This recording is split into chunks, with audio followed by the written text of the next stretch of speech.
Today, I'm so lucky to be joined by one of my heroes, Vanessa Feltz. Now, you may know Vanessa as a TV presenter, a radio host, a warm, whip-smart woman with a capacity not only to entertain, but to deliver insight and empathy on any topic. What you may not know is that she's a fully paid-up member of the Broken Hearts Club. Our friendship started when she received my book and interviewed me on her radio show. She was incredibly supportive and generously shared her own experiences with me. She described the agony and humiliation she felt when her first husband left her publicly for another woman, and her utter bewilderment at his cruel treatment and coldness. Now, very recently, she has been blindsided by the end of her 15-year relationship. We recorded this episode before this breakup hit the headlines, but true to form, she has been honest about the devastation she's feeling, openly displaying the pain so many of us have felt or are feeling right now. So here she is, the inspirational Vanessa Feltz, and I hope this episode brings you hope and comfort in equal measure. Hello and welcome to Life's Rosie, from Heartbreak to Happy, the podcast that will hold your hand through your breakup recovery to take you from rock bottom to reinvention and help you survive and thrive. Today I am so lucky to be joined by one of my heroes, Vanessa Feltz. Now, you may know Vanessa as a TV presenter, a radio host, a warm, whip-smart woman with a capacity not only to entertain, but to deliver insight and empathy on any topic. What you may not know is that she experienced a devastating breakup when her first husband left her publicly for another woman. When she received my book and interviewed me on her radio show, she was so supportive and shared her experience with me, and this helped immeasurably. So I wanted to pass it forward to bring her wisdom, warmth, and insight to you. Hello, Vanessa. I so appreciate you doing my podcast. I have to say, I felt so supported by you the first time we ever spoke, which was on your radio show, and you were so supportive of my book, and you were so open about your experiences. And actually, I have to say, just by sharing your experiences, you made me feel less alone and, more like there was hope out there and there was inspiration. So I guess in terms of your story, do you think you could just share, I guess, what happened? Well, I think the reason that I supported you so wholeheartedly was because I'd never really quite heard anybody tell it the way I felt it was. I hadn't ever heard anybody's experiences that I thought were so searingly honest about the shock and the pain and the magnitude of dealing with a divorce from somebody that you think loves you and that you know that you love. And so, that's why I responded so enthusiastically to what you said, because I just thought that you had a kind of truth and honesty and integrity and a vividness about the way you beautifully and so accurately describe what you went through. And so that's why I'm here today. And that's why I'm very proud to be part of your podcast and very honored that you asked me. But my experience was simply, and I think in a way, maybe it sounds so childish to people, or maybe it sounds so stupid. I don't know. But this is the truth of, this is what I experienced.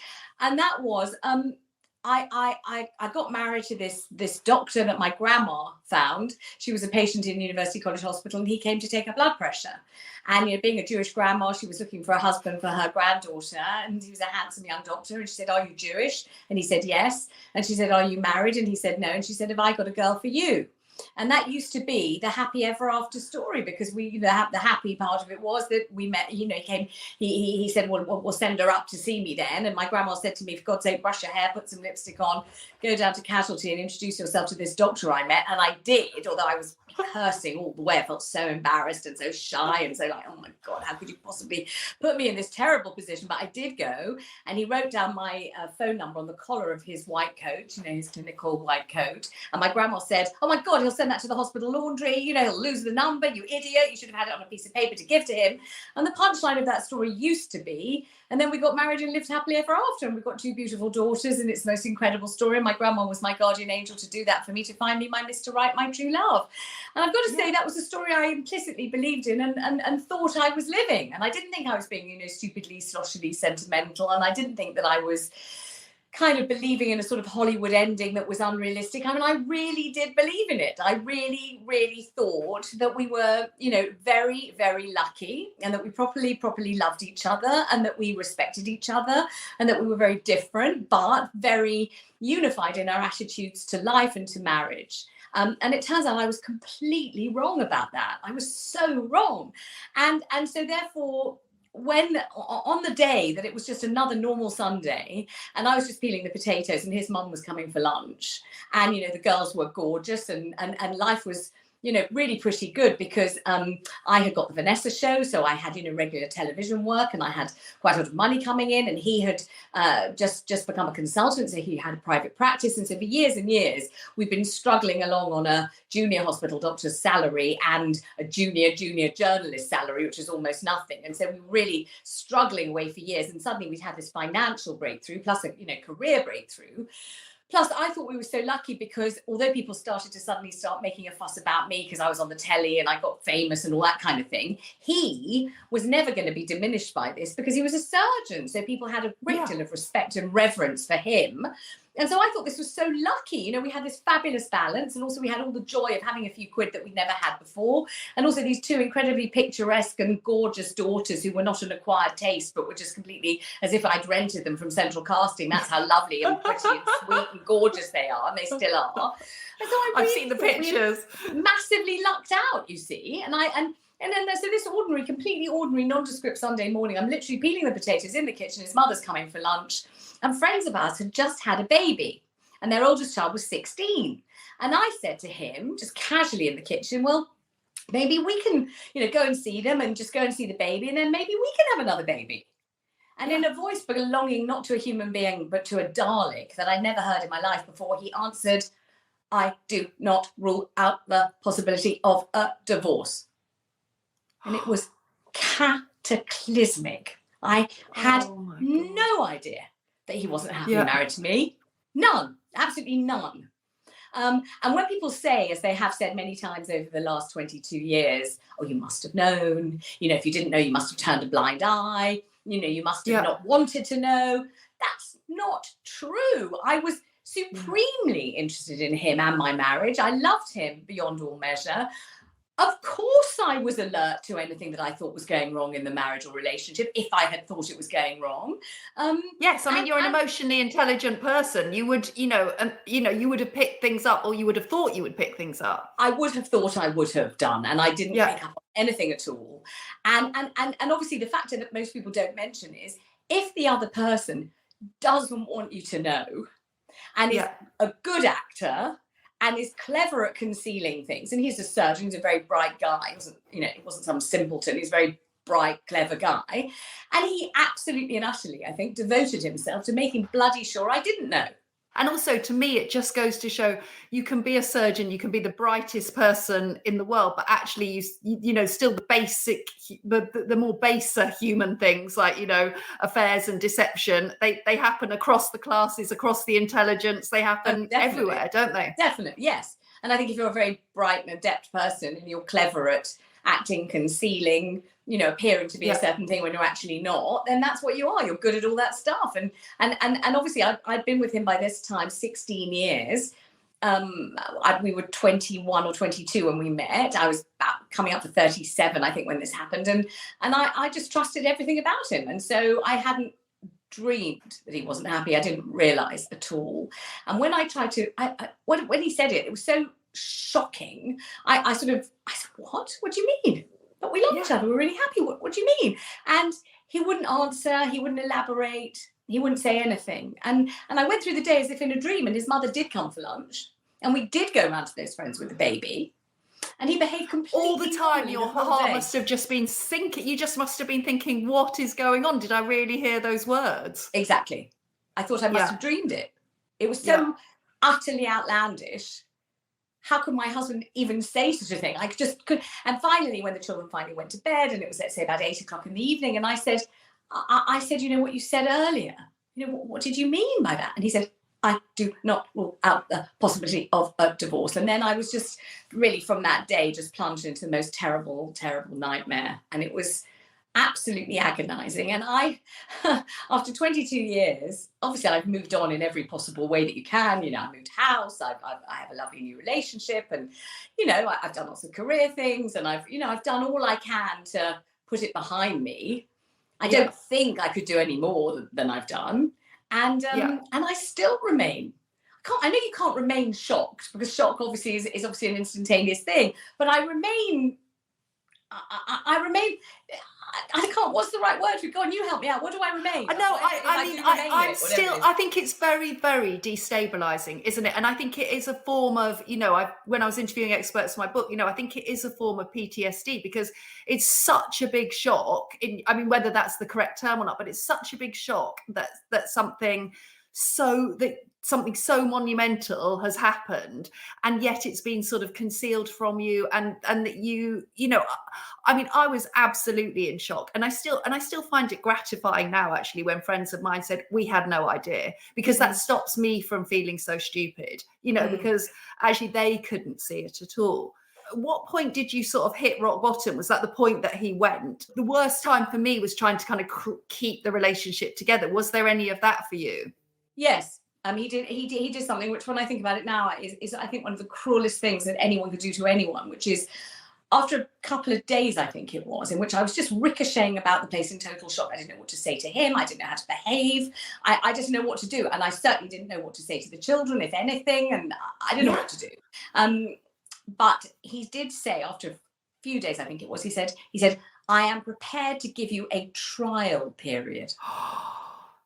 And those were his exact words. And I was in such a state, I was prepared to do anything. So instead of saying what I should have said, which is, a trial for what? What have I done? Yeah. How can I be on trial? I'm your wife. What do you mean? I didn't. I said, okay, all right. Okay, yes.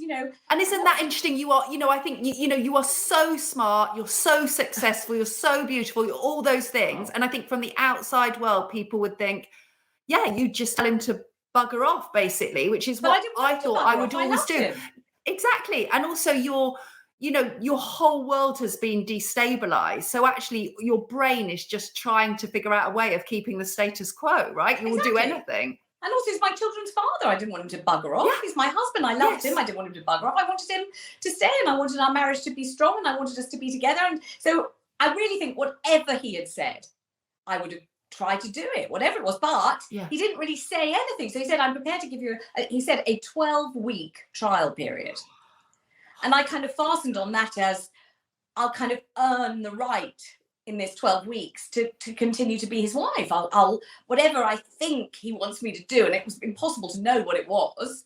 Yes, exactly. Is it is it looking better? Is it creating nicer dinners? Is it kind of, having sex every night? What is it? But actually, presumably, that was just his exit strategy that he worked out in his head. And this is reasonable for me to give her this much notice, presumably. I think that's absolutely right. But of course, I had no idea of that at the time. And so I tried to do whatever I thought would entice him to stay. So I basically stopped eating completely. First of all, I wasn't hungry for the first time in my entire life. But secondly, I thought, me too. Get thinner. Maybe when those people say I forgot to eat breakfast, that was never me. But actually, this then did become me for that period of time. Me too. The only time that I didn't feel like eating. But I was consciously A, not feeling like eating, but B, really thinking if I could just lose weight, maybe he'd fancy me more. But I hadn't known he didn't fancy me before. I thought that he did fancy me. So I hadn't even known, I didn't. So I tried to do all the things you've said, actually. I tried to fill the house with friends and family, although we'd always had friends and family, but I did it more. I made the meals more elaborate. I know where I might have used a tin of soup. I made the soup from scratch. I was trying to show, look at this lovely life we have. Look at your beautiful girls. Look at our friends. Look at our family. Look at the warmth. Look at the liveliness. And also look what I will do to keep you. I'll do anything.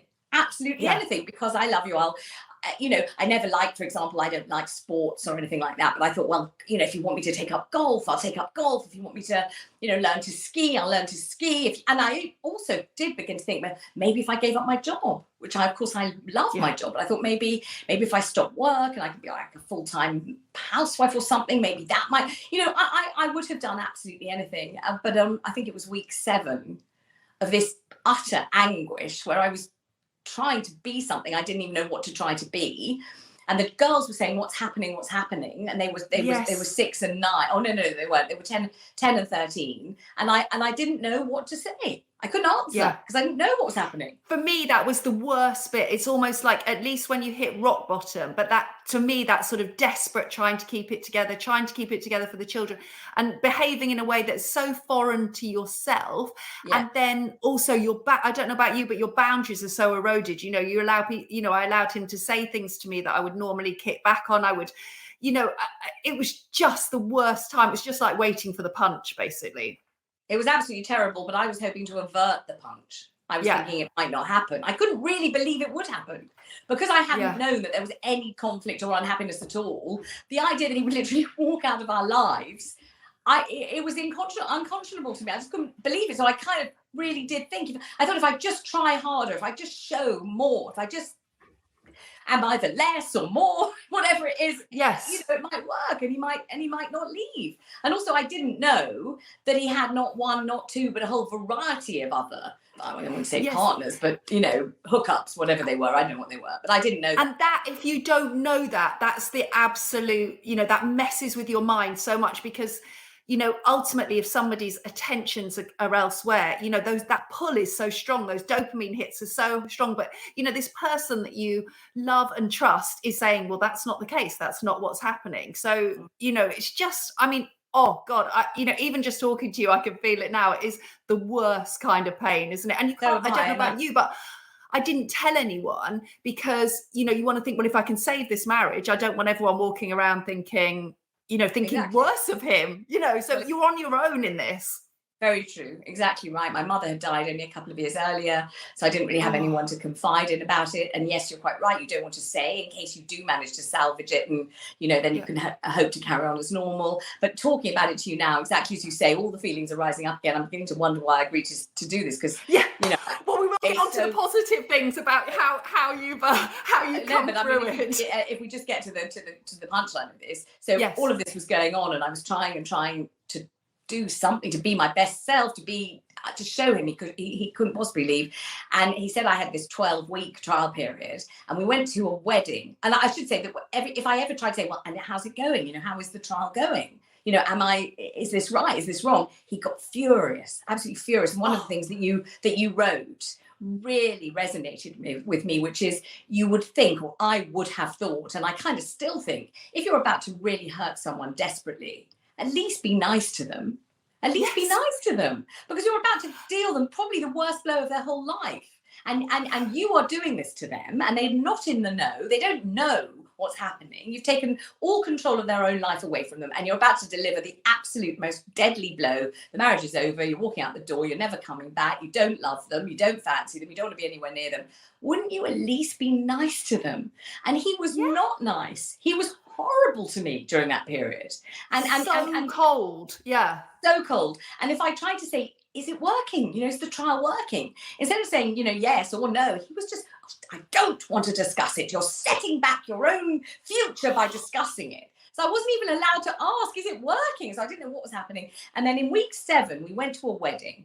And I thought maybe, at the wedding, I started thinking, well, maybe it is working, because I remember he danced with me. I think he might have held my hand for a brief moment, and on the way home in the car, I started to breathe a bit more easily than I breathed the whole 7 weeks before, thinking maybe he is seeing, how much love there is, and we walked into the house. I remember taking their sort of hair grips out of I had my hair all up, and I was taking the pins out of my hair at the dressing table. He was in the bed.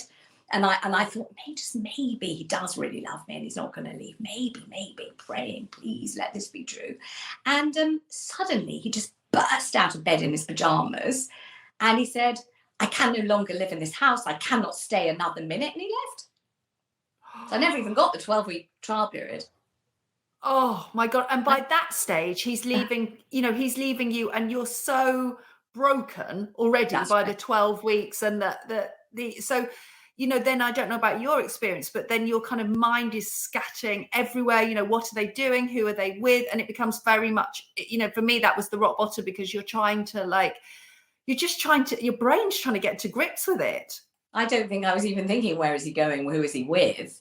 I was just trying to breathe, I think. Yeah. I was more like, I was just kind of. And physically, how did you feel? You'd obviously lost lots of weight, and you were, were you physically depleted as well as mentally depleted? I I was just flattened, really. I couldn't sleep, I couldn't eat, I couldn't sit down, I couldn't read a book, and yet for the girls I was trying to put a good face on, because of course he left in the middle of the night and he hadn't even told them he was going or anything. And I knew that, and I said to him, he has to come back the next day to tell them. And he did, and he never came back again. I've barely ever seen him since. I've probably seen him in the last 22 years twice for 10 minutes maximum, kind of thing. And when he actually left, I honestly felt the sun would never rise. I wouldn't know how to get through the first day or any other day. It was the most acute grief, shock, bereavement, disappointment. It was really, really horrible. And that's why I so identified with what you said. And I thought you're one of the few people who tells it correctly, I thought I might have a heart attack. My heart was pounding and beating and thumping. And I don't think I felt physically at all normal for about 3 years afterwards, something like that. Yeah, it does. It takes so long, I think, to feel. And what were your, for me, I remember, I too was trying to get the children, but what I didn't have and what you have, which must have been awful, is obviously, your public persona, you're doing your TV program. I mean, did you manage to keep working through that? How did you get out of the door to do that? I did carry on working. But obviously it was a front page newspaper story. We had paparazzi following us. He had actually tipped them off, it turned out. And then I did get a call from a tabloid newspaper a few weeks later to say, actually, we've got pictures of your husband with the woman he's seeing. I didn't even know he was seeing anyone. I had absolutely no idea. And then there were pictures in the paper of him with a woman who was, I was 37, she was 26. I didn't even know that I was an older woman at 37. I didn't feel old. I didn't know I was too old. I had no idea. And all of it was unfurling completely in the public eye. All of it. Yeah. And articles started appearing in magazines, etc., purporting to know exactly what was going on when I hadn't even had the faintest idea what was going on in my own marriage or life. I guess we all have a degree of that now, because you can see on social media who someone's with, or you might hear about your ex being spotted out with someone. But for you, I can't imagine that level. That must just have been a whole nother level of stress and trauma. But the most peculiar thing was I didn't care that much about the public thing, because I was feeling it so acutely in real life, my real children, my actual self, that what somebody else wanted to write or what somebody in Scunthorpe thought about what I was going on. That was the least of my problems, really. I didn't really, people say it must have been so terrible for everyone to have known. It must have been so awful, but actually it was so awful anyway, that the public or non-public side of it was really just pretty much insignificant to me. I didn't care about that. I had enough trouble just getting through the day and piloting my children through the day and trying to live and not completely fold and just disintegrate, quite frankly, that whether somebody was reading about it or they weren't reading about it, or they knew or they didn't know, that was not the main thing as far as I was concerned. So tell me, how did you start to, obviously time, everyone says that and it's very frustrating at the beginning, but how did you start to build yourself back up? Were there some kind people, a bit like you did to me, or, lots of my friends, were there people who reached out to you and said, actually, this is my experience too? How did you sort of start to heal? I think it was partly basically having to carry on for the children, because what else can you do? I think it was partly, as you say, some very kind people, and lots of them were unexpected. So the best friends who you thought would be there through thick and thin, quite a lot of them were not. Mm-hmm. I don't know why. I still don't really know why. I think it might be the thing of they thought I might want to waft off with their husbands, which I most certainly didn't, and never would have dreamed of doing under any circumstances. And especially, I never would have done anyway, but after what I'd been through, I was hardly going to be instrumental in breaking up someone else's marriage. Of course I wouldn't do that. But you know, the people that I thought would be the most reliable and weren't necessarily there, totally unexpected people, like people at work that, I thought were acquaintances, turned into the most wonderful friends, to my surprise and to my eternal gratitude, really. And then I started to go out with somebody else fairly quickly. And did you feel like, in retrospect, do you feel like, that was one of my questions to you, do you think you need some time alone, or do you think actually a new relationship is just very healing and it's a very good thing? I couldn't really survive alone.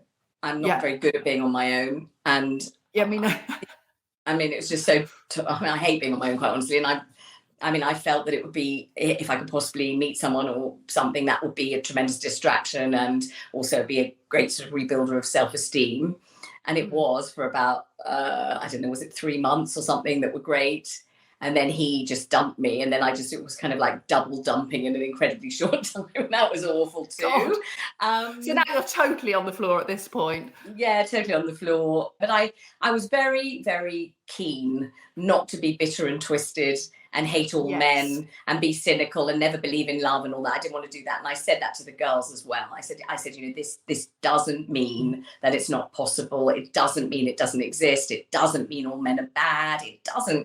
And I said, you may feel so angry and so shocked and so resentful, but I said it would be such a shame if you turn it in on yourself, and you sabotage yourself and you sabotage your chance of falling in love and living happily ever after. I said, because I still believe in it. And I do, and I still believe in it. I do believe that you can find a partner who compliments you and supports you and loves you and, that you enjoy and that you fancy and that you're happy with. I just do believe in it still. And I didn't want to be, the sort of person who for the rest of your life has all your chance of happiness and good relationships ruined. And I didn't want that for the girls either. So I think, I believed in the fairy tale, and I believed the fairy tale wasn't a fairy tale. And also, I think, I remember people saying to me, when I was going through it, you'll actually at some stage be grateful. You'll be grateful because that relationship had obviously run its course and it wasn't going to make you happy. And you'll find, well, first of all, there's the sort of, it sounds slightly woo-woo, but that you could kind of fall in love with yourself again. And I do feel like I've done that, but also that,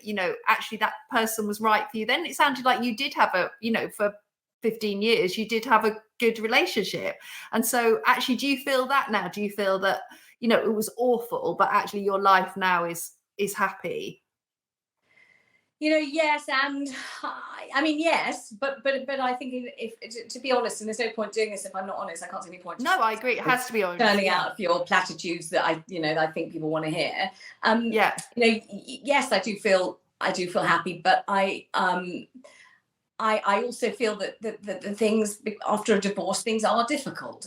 For example, your first grandchild, let's say my first grandchild, it would have been lovely to have gone to the hospital to see that baby with the actual grandpa of the baby, both sharing, similar feelings at the very same time. Big things like, my daughter's weddings and, the kind of, the graduations and the milestone things, where it would have been lovely to have shared those huge, important, wonderful occasions with their father. That would have been great. And there has been no desire, particularly from his side, to ever do anything together or ever, do the things that some couples are so great at doing. Some divorced couples will share lots of things, Christmas Day, birthdays, and we've never done any of that. And I think it's a terrible shame. And, I was going to details, but I would have liked to have managed to try to do that at any rate. And that never happened. So I have felt such a level of disappointment and some level sorrow at the really wonderful moments. I think you're right. You have to be on. And I think that's what the people listening will want, because actually it's like, there are sadnesses, there are excitements. I mean, I'm sure, having a great new relationship. And for me, trying to do things better and be some more self-aware in the next relationship so I don't make the same mistakes again. But you're right. I think there will always be a sadness that, certainly a sadness for the children as well, that their kind of life will never be simple, exactly as you say. That's right. That's right. Yes. Yeah. And so I guess finally, because you've just been so kind giving us all this time, I just wondered if you were to look back at yourself in that sort of hellish situation where you felt really awful. So to all those women, I guess, out there who are in that situation that you were in your 7-week trial period, or when he just left, what would you say to help them get them through? I would say that it's a very peculiar thing, but it's not the life you chose. It's not the one that you picked from the menu. You thought you were picking a certain thing and you thought that's what you were going to get. And you got something completely different and not what you wanted and not what you thought was going to happen. And you're completely derailed. And, your future isn't what you thought your future was going to be. When you look back at the past, you realize your past wasn't what you thought it was either. And it's the most horrible situation. And yet, I am, living proof, to my astonishment, really, that you can go on to have great adventures. You find your life going in ways you never dreamed it would. You're suddenly mixing with people you never thought you'd know, in places you never thought you'd go, having fun and adventures you never dreamed in a million years you'd have. And it's not all bad. It's not all good either. There are some horrible shocks along the way, I think, and disappointments. But it is interesting, and it is loaded with experiences that you never dreamed would be part of your life. And after a certain time, the terrible pain and this dreadful feeling does lessen. And time, it's a terrible cliche, but also true, is a healer. And you begin to feel better about things, and then you learn all sorts of things about yourself and other people you never dreamed you'd know. And it's not all bad, it's not all good, but on balance, you can be very lucky and find that some really wonderful things happen to you that never would have happened to you otherwise. And so, it's not the story of my life I would have written, but it's certainly, not without romance and love and fun and great new friends and, just wonderful things along the way that I never would have had otherwise. I think by you sharing your story, as I know from when people have reacted to me, it just gives so much comfort and hope, and you feel less alone when you're going through it. So I massively appreciate it. And it's especially considering, you've got up so early in the morning. So thank you, Vanessa, right from my heart. And I'm sure from the people that are listening as well. Well, thank you so much for having me. And I really do think you're doing great things. And that's why I wanted to do this, because I really think it's very important to tell the truth about this and not sort of airbrush it and, computer digitalize and change it to make it quite, a sort of temporary feeling that isn't that great, and then within minutes you move on, because that isn't how it is for most people. And I just wanted to tell my real experience. So thank you so much for asking me, and lots of love. Thank you. Bye. You have been listening to Life's Rosie, a Viral Tribe production. I'd be so grateful if you could like and subscribe wherever you currently listen to your podcasts. To find out more about what Viral Tribe are up to, go to tribe.fm. That's tribe with 2 eyes.fm. Sign up and join the podcast revolution. Thanks for listening.